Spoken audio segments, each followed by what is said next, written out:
Nope, Good evening, everyone, and welcome to the October 4th of 2018 Muscatine City Council meeting. Thank you all for coming. Cinda, will you please do the roll call?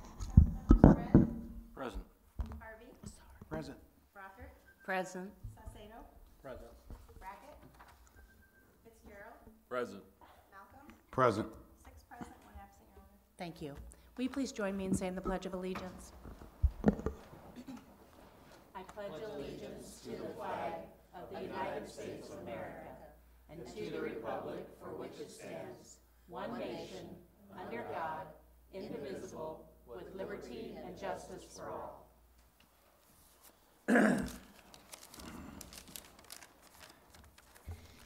Thank you, everyone, for coming. I'd like to start the evening by asking if there's anybody here who would like to talk about something not already on tonight's agenda. And I know we have Jane. Yes, please come up to the podium and state your name and address.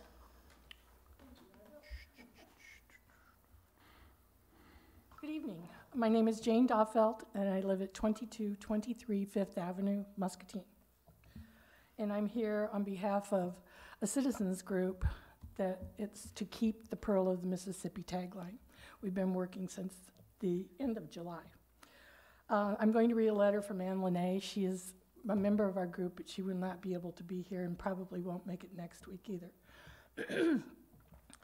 Madam Mayor and Council, please give me a few minutes of your time to express my support for the continuing use of the Pearl of the Mississippi tagline for the city of Muscatine.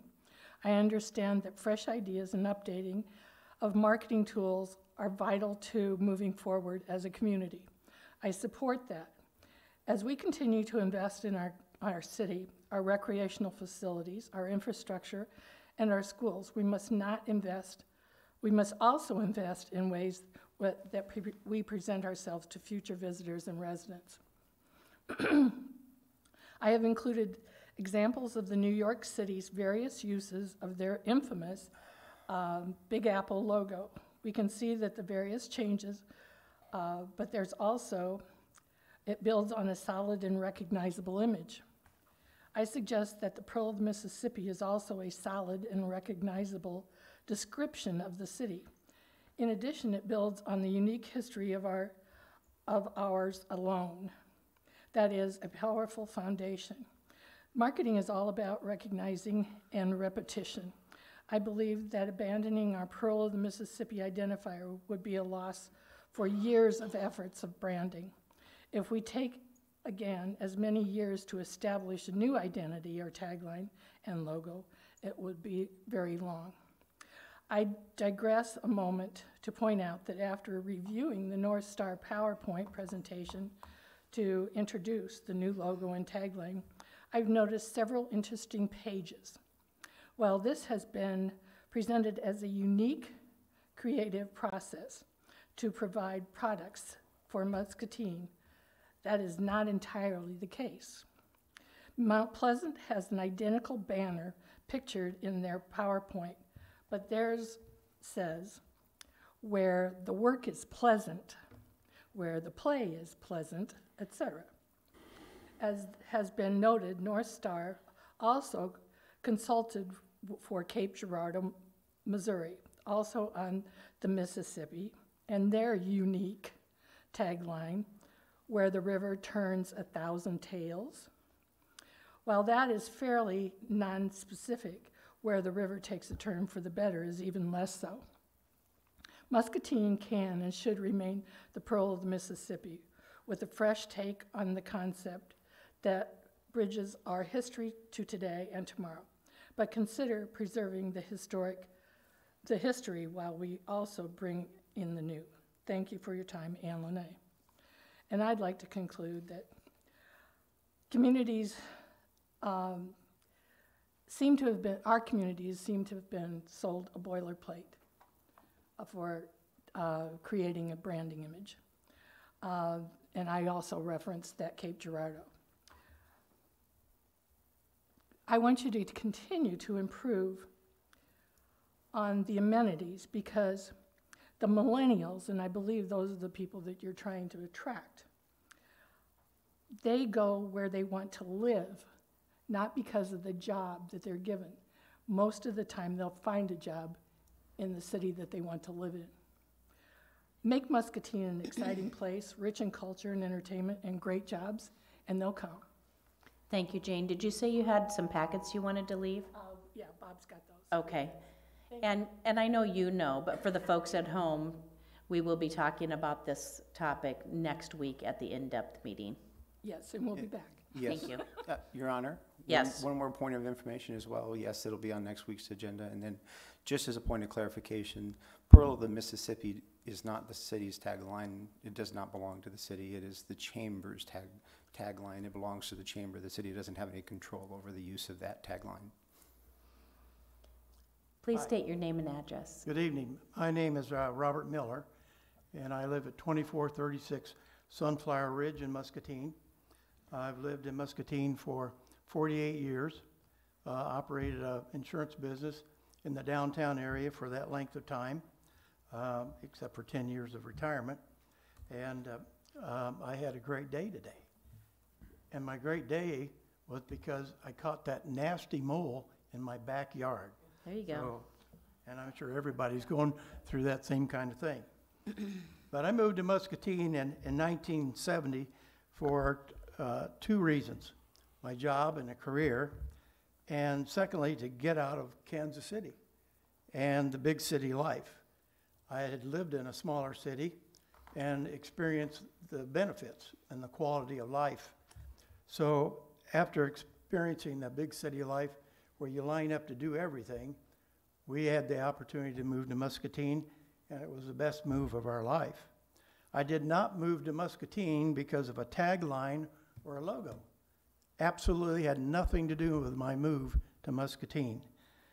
Those two things have little value in attracting the new families to move to the community.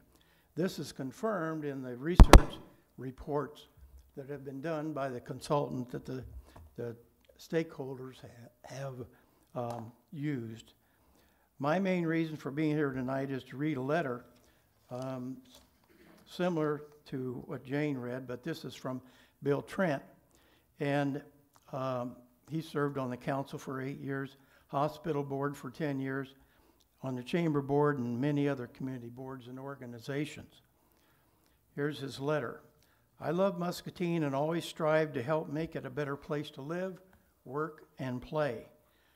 I am opposed to dropping the Pearl of the Mississippi from our community's tagline. Why? First, let me say I'm not opposed to rebranding. Businesses do that all the time, modernizing logos. Also, that happens. New taglines happen, but the DNA remains the same. Muscatine's DNA is the Pearl. It's a real gem, located on the Mississippi River. The new tagline is, where the river takes a turn for the better. What river? My daughter, who has not lived in Muscatine since high school and has lived in Williamsburg, Virginia, Washington, D.C., and Chicago, Illinois, tells me that her friends always chide her about saying, when asked where she lived, that she lived in Muscatine on the river. They would say, what river? She would respond, the Mississippi River. They would retort, wow, you should say the Mississippi River, be proud of it, and everyone knows the Mississippi River. I like the new stylized logo. I have read the report, study regarding the development of the new brand and its potential uses. The new stylized logo is okay, but the tagline is weak and generic by itself. It needs definition. It needs Pearl of the Mississippi. I know there is a large group of people organized to oppose the new logo and tagline. They have amassed hundreds of signatures of petitions, more by far, at least double or triple, than the number of people who were involved in developing the new logo and tagline. Just ask your friends and neighbors. It will be hard to find anyone who would like that tagline. But I say, why not compromise? Make the new tagline Muscatine, Pearl of the Mississippi, where the river takes a turn for the better. That way everyone wins. Those who spend time, effort, and money on the new logo and tagline win. Those who want to keep Pearl of Mississippi also win. And those who put so much time and effort into developing Pearl years ago, which is approximately over 30 years, everyone can then be happy. A perfect, in my mind, compromise. It defines the river as a river all Americans and many overseas know as the Mississippi River. It provides even more ways to highlight and market Muscatine. And as a sideline, in last Sunday's Quad City Times, in the editorial page, they referred to their association with the Mississippi River as a jewel. I hope everyone will strongly urge this compromise be adopted by the city, the chamber, and all those involved in the process. But ladies and gentlemen, no tagline or logo can alone make Muscatine a better place or more desirable. The best thing we all can do is to work together to continue to make Muscatine a better place for business, a better place for housing, a better place for recreation, a better place for health care, and a better place for education. A place with better streets and services make Muscatine the best place it can be to live, work, and play.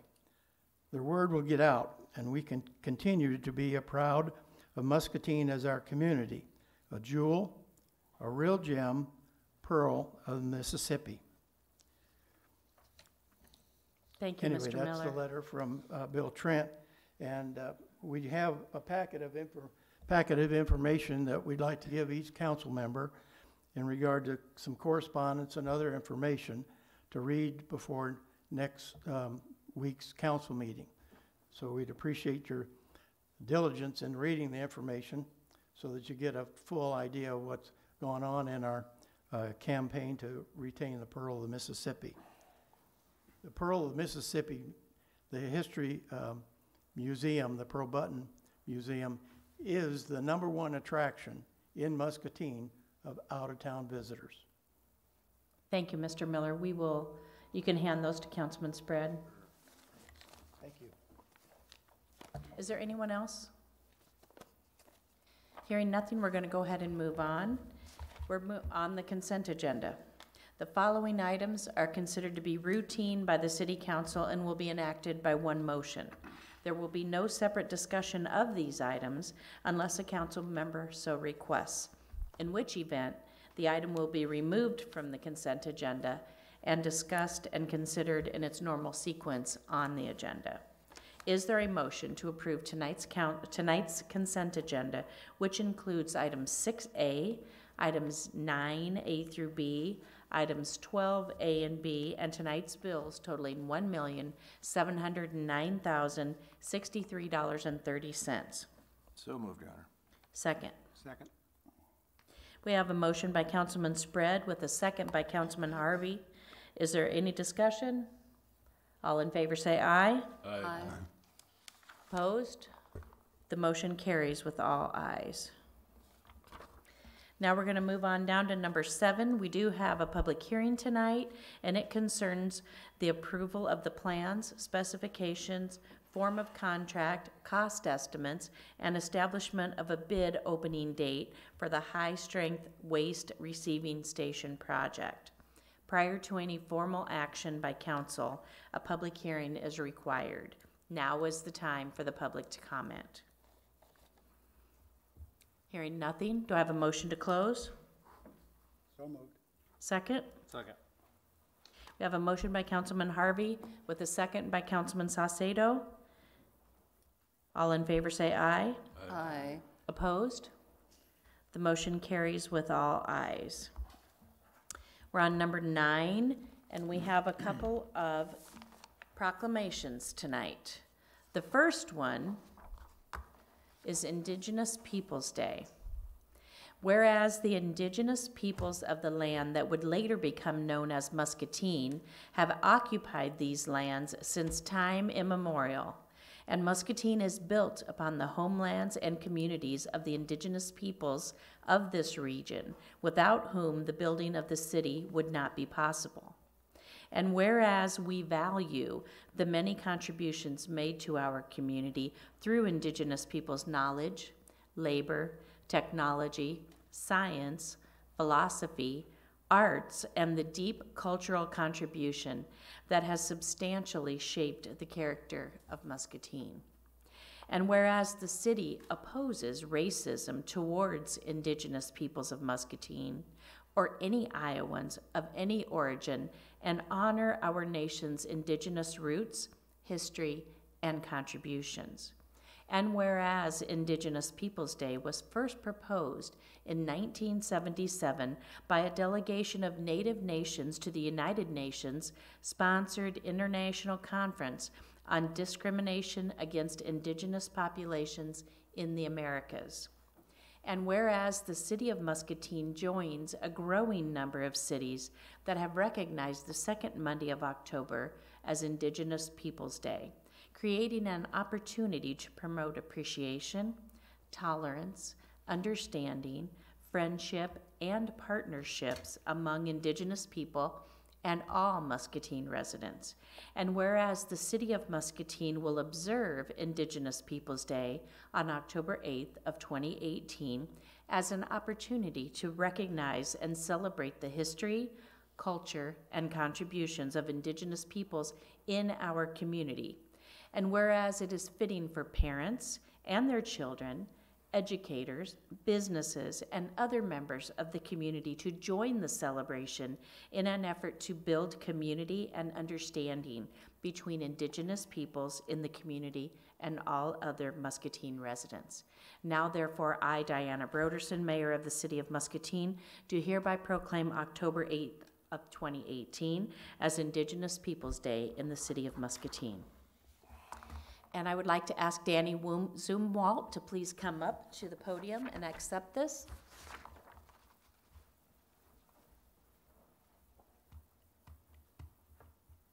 Thank you, Danny. Would you like to say a couple words? Do I have to say You don't where I have live to. and everything? No, you're good. So I'm a lifelong resident of Muscatine. I'm also a member of the Mi'kmaq First Nation of Listigouche, Quebec. So this is a really big deal, and I want you to know how much that we really appreciate that. So Thank way you, to go, Danny. Muscatine. Thank you. Thank you for coming tonight. We appreciate it.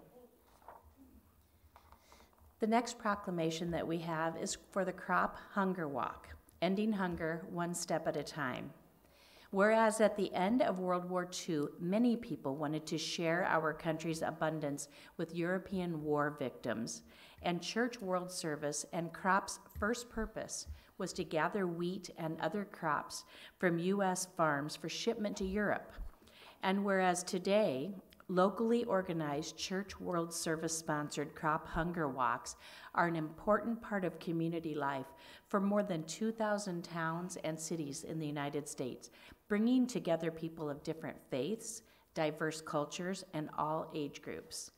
And whereas crop hunger walks raise over $10 million annually to bring help and hope to people in need around the world and in the United States.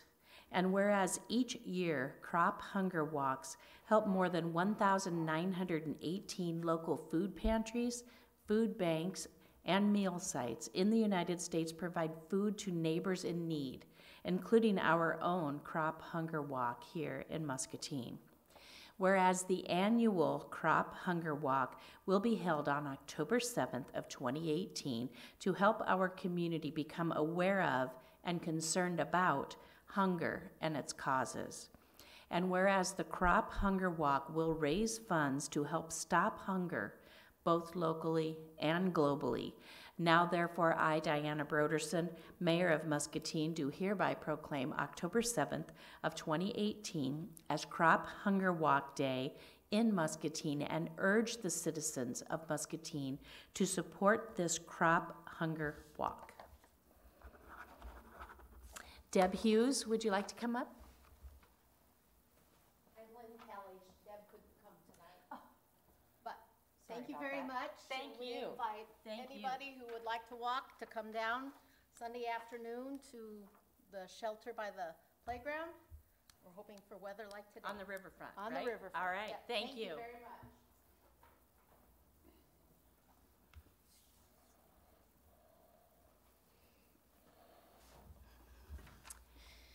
Thank you, everyone, and we will continue on with tonight's agenda. We are on 11A, and we have a resolution approving the plans, specifications, and form of contract for high-strength waste receiving station project, which is what we talked about in public hearing A. Is there a motion to adopt this resolution as submitted? So moved, Your Honor. Second. Second.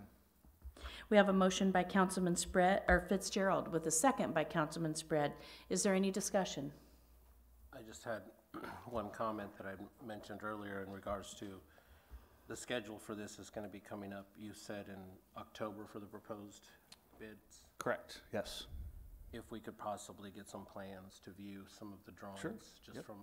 just from a council standpoint to see kind of the vision of what it's all gonna look like. They're all available down in finance on for the public, anybody to come take a look at. Yeah, but Uh, if we if can you- get some hard copies possibly in Sure. the future. Yeah, they're hard to send electronically, they're I pretty know, I big. understand, there are probably some big drawings, but it would be good just to kind of help us kind of see the end. How many copies do you think I should bring? Well, you're talking a significant document. I just want an actual overview of Is what there the. is there an overview page maybe that shows the layout? Oh, sure, yeah, I mean, you Why can, don't we grab that one? I can pull out some smaller ones that just shows the layout, is that kind Yeah. of what you want? Yes. Yeah, because the bid docs, the specs and everything is a big book. I'm not and the other gonna ones. get to the specifics of that unless we start making some major change orders or things like that. Sure. But just to kind of review and then if there's sections of time Mm-hmm. of a view of saying, okay, in 2019, we're gonna have, $1.8 million of capital and this much in 2020, we'll have this much, or whatever it is the timing, that'll help us kind of see that too.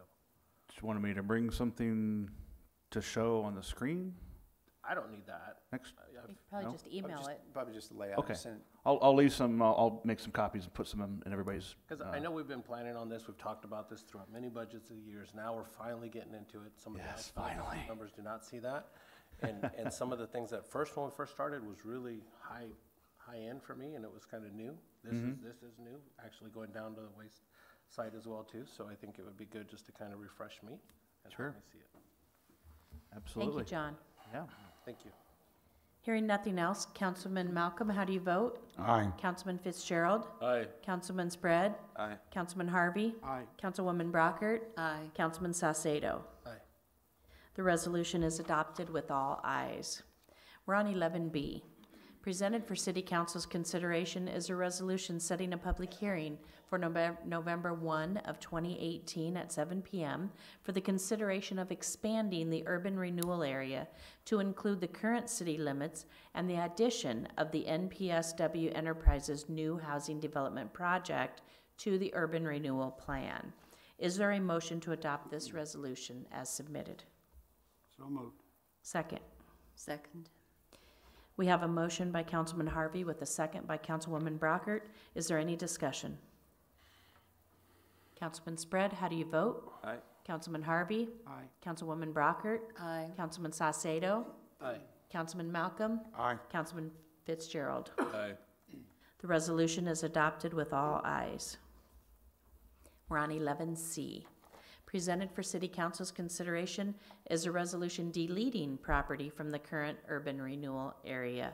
The city's bond attorneys have recommended that the property parcel will be used for the new housing subdivision be deleted from the current urban renewal area with this resolution.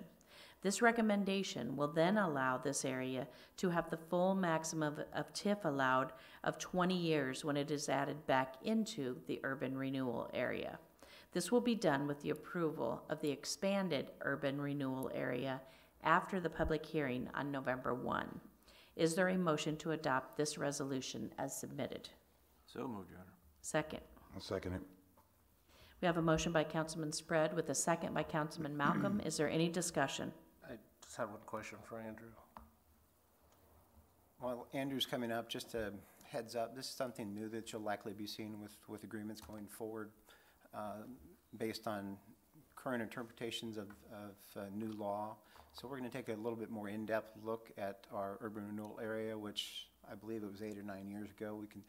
We consolidated the entire city into one urban renewal area. So we may be taking a more comprehensive look at that and bringing back some feedback to you. But in the meantime, this is a new step in the process. So Okay. So in this area that we're talking, as far as the 62 homes, we're gonna set a public hearing. We'll talk about that in November. Then, will this then go to planning and zoning prior to the November 1st?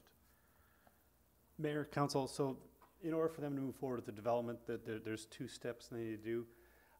It's in the S3 zoning district, so prior to any approval of any type of development, they need to get a development plan approved by the Planning and Zoning Commission, which they intend to do this November.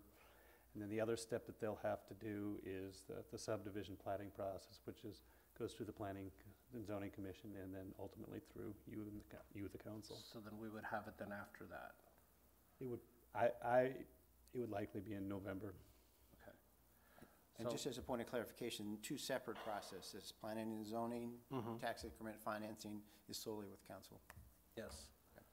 So my question and one of the things is, in the 62 homes that are potentially, or lots that they have, the actual roads and the width and the actual specs that we normally require. I know there was a subdivision a couple of years back that was not built to our city specs, and then we chose not to do the cleaning and not the snow removal, and it's something that we had talked about years ago out there by the bypass. So is this something that our planning and zoning will already have before you say, hey, this is?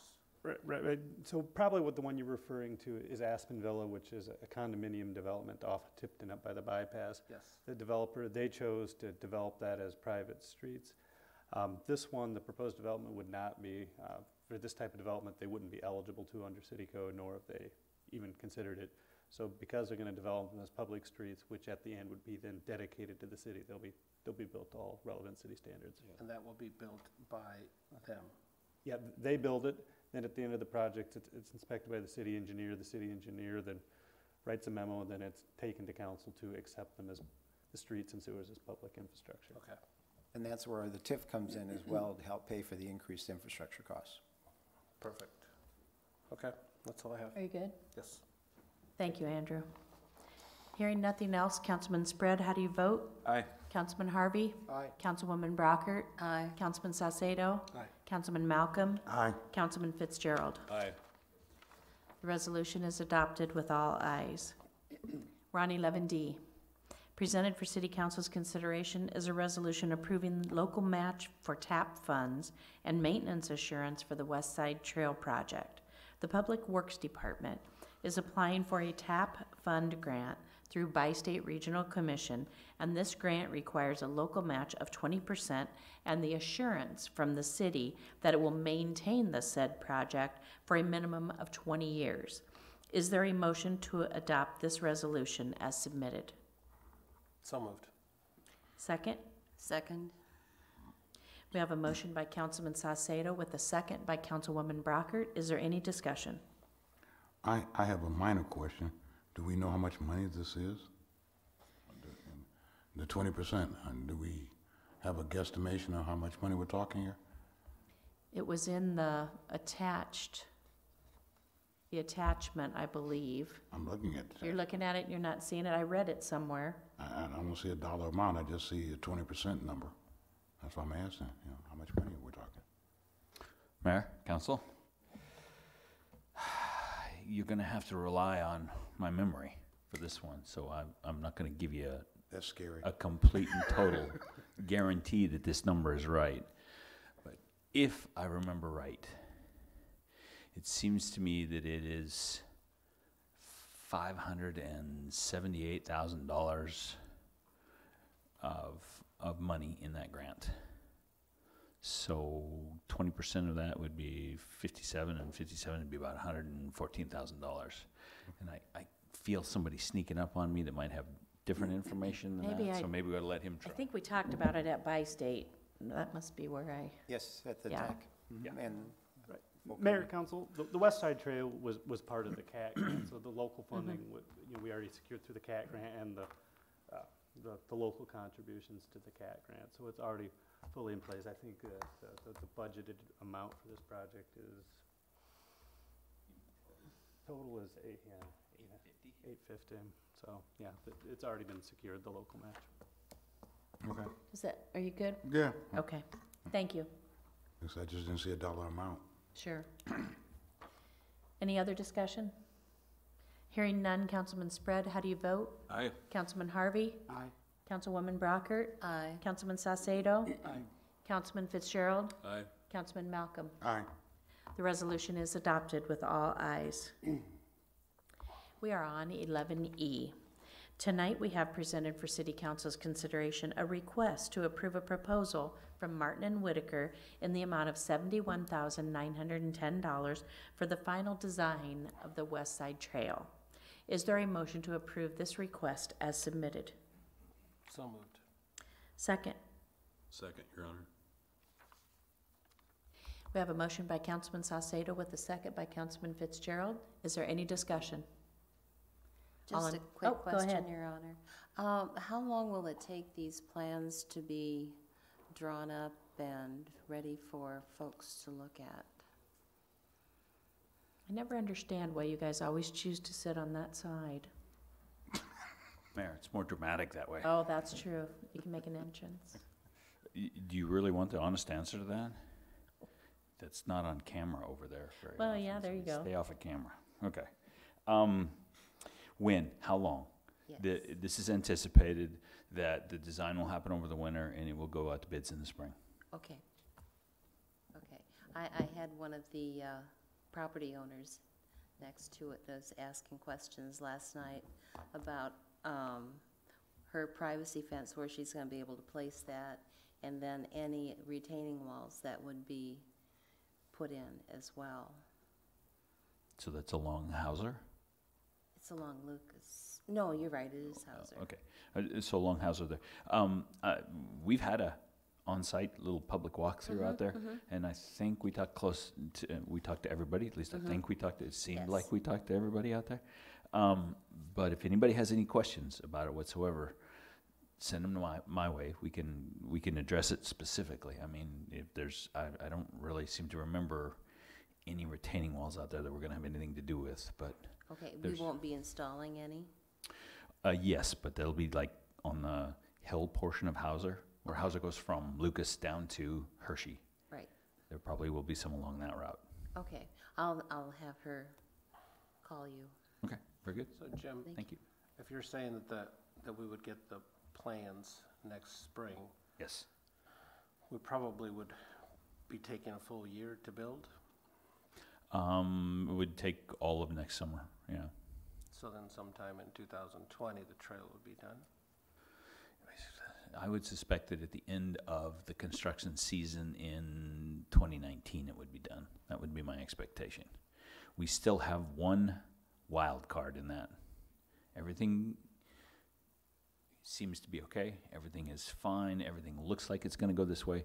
But we all know that these specific TAP funds require NEPA compliance, the National Environmental Policy Act, and that environmental work is being done right now.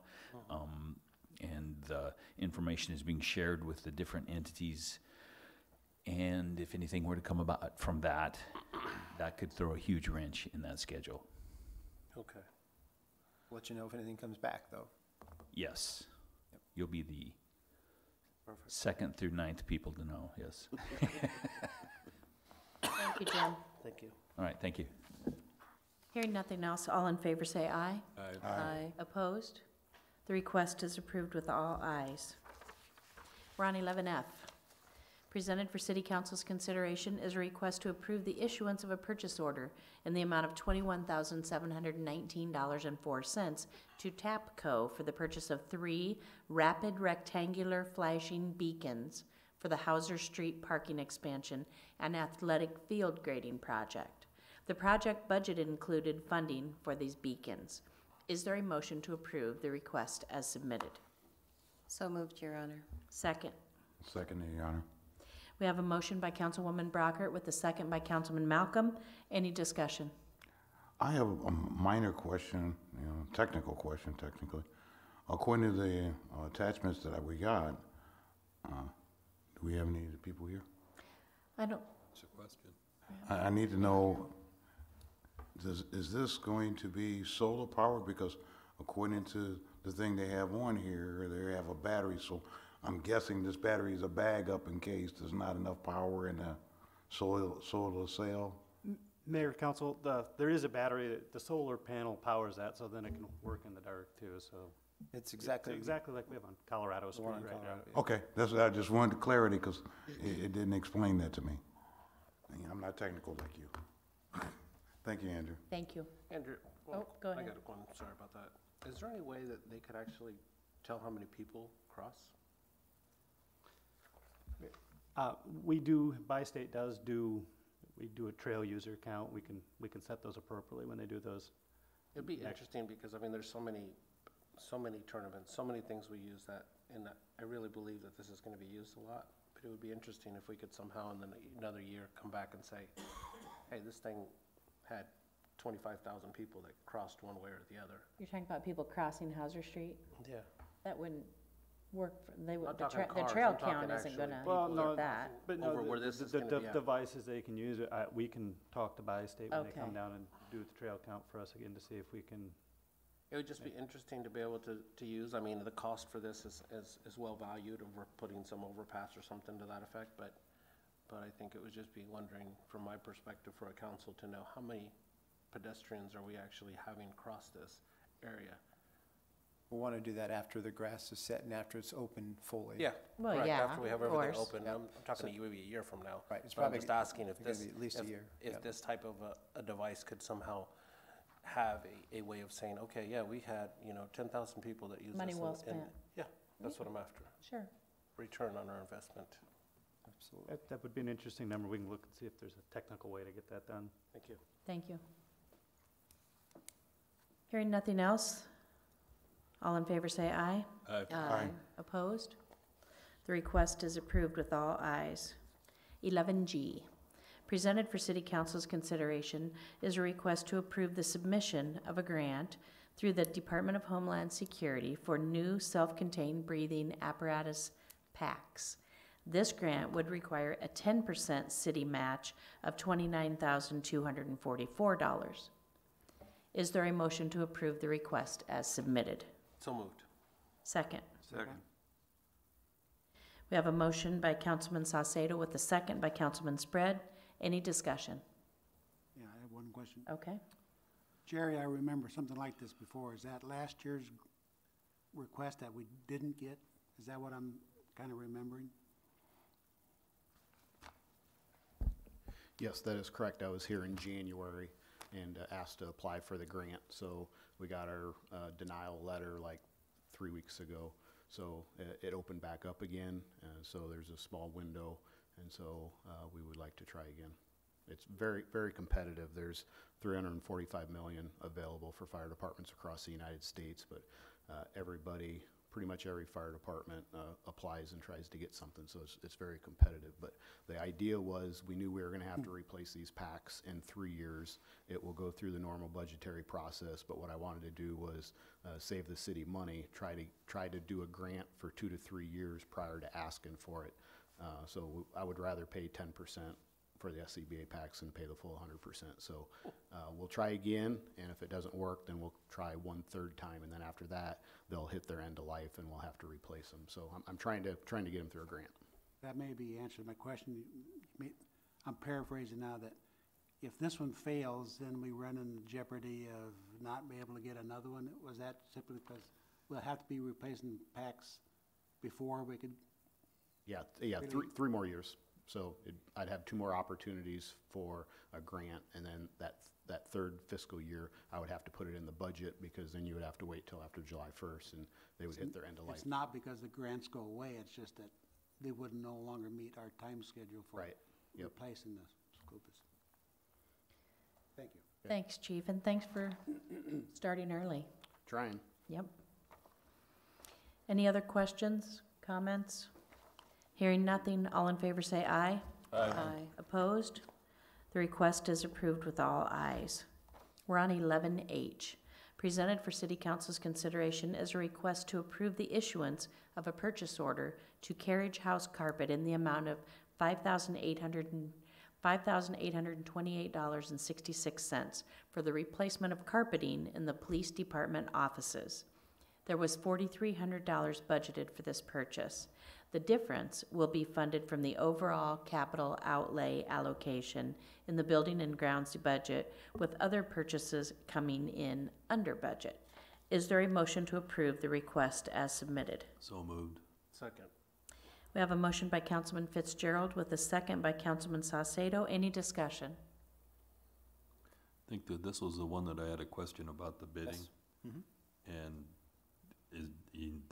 the notes that I saw was that you could specify a carpet brand, We do the same with police vehicles, for example. but there's a limited number of Yes, you companies could that- certainly, yeah, so yes, you can specify a particular brand, and what we try to do is get it out to, get quotes from a number of vendors on that particular brand, but yes. Okay. Okay. What do police need carpeting? I'm just kidding. Hearing nothing else, all in favor say aye. Aye. Opposed? The request is approved with all ayes. Communication from council. Councilman Harvey, do you have anything tonight? Nothing tonight, Your Honor. Councilman Spread? Nothing this evening, thank you. Councilman Fitzgerald? Nothing tonight, Your Honor. Councilman Malcolm? Yes, Your Honor, I have a couple of quick questions for admin I need to find out about. We've already discussed Lake Park Boulevard, Grand Avenue, and Amy Drive flooding during the bad heavy storms we just recently had. I want to know, well, we talked about possible discussions later about what to do, resolutions, temporary solutions to the problem. I'd like to see something in that direction for those three spots that seem to be problematic. The next one was, we talked about a full-time position over at the Art Center based on the taxes and stuff. And so I'd like to hear where we are with that process as well. Those are my only things. It's nothing for immediate, but, I'd like them to get back to us with some information. Thank you, we'll do that. Councilwoman Brockert? Nothing tonight, Your Honor. Councilman Saucedo? Just two things. One, an update where we're at on Mississippi Drive from Jim. And then another question and comment on was, we have the patchwork that we were talking about and alternating traffic. I know that there's lights that they use at times from different contractors that can not require a traffic person. And so sometimes what they do is you reach out to the contractor and ask them for a personal, actual lighting system that would help in alternating traffic. I would like to know if that's something that we can make as a request for future roads, because it's, it's the responsibility of the contractor, but ultimately those roads are our roads. And so it's a challenge for me when we have, alternating traffic that not everyone follows. It is a challenge, isn't it? Yes. Mayor, Council, especially, remember now, this is the first time we've done this in quite some time. Yes, I understand. It's definitely the first time I've been involved with a contract like this since I've been on board. The lessons learned list is getting fairly long. We've learned that we need to limit the length of the work area better than what we did. We thought that the please alternate thing would work, and we are leaning towards the fact that that might still work if we limit the length of those work areas, would work better.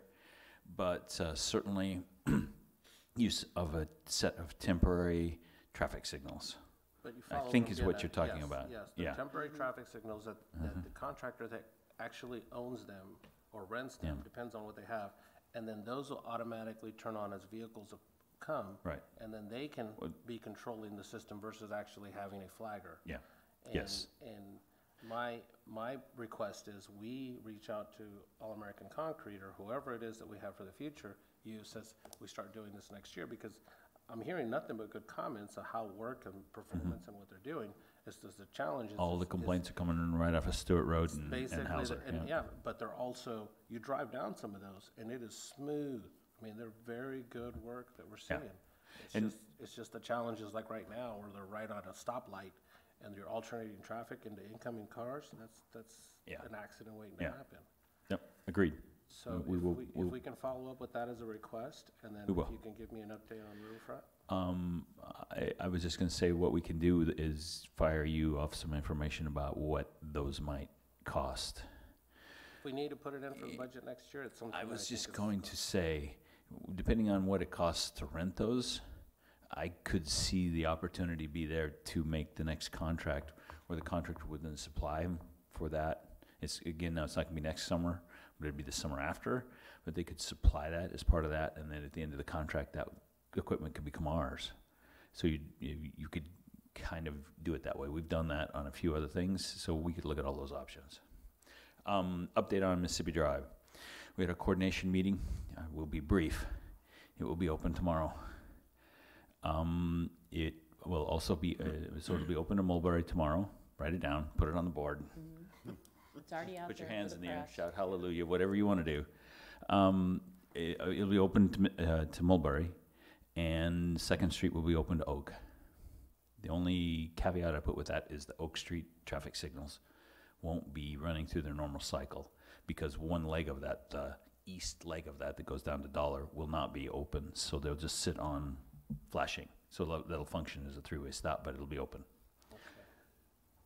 Well, that's great news. Isn't it? Thank you. That's all I have. Okay, thank you. Thank you. Staff? Just 2 quick items, Your Honor. One, if we could get a copy of the packet for the public record, and then we could either give it back or send it to the council member. You can have Kelsey's maybe and then pass it over to him. Okay to open?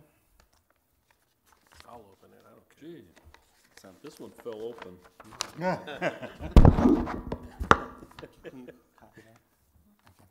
And then secondly, Mike Hartman or staff with the fire department recently completed about 3 training sessions for trauma kits, part of the discussion that we had with Lieutenant Keys earlier regarding training.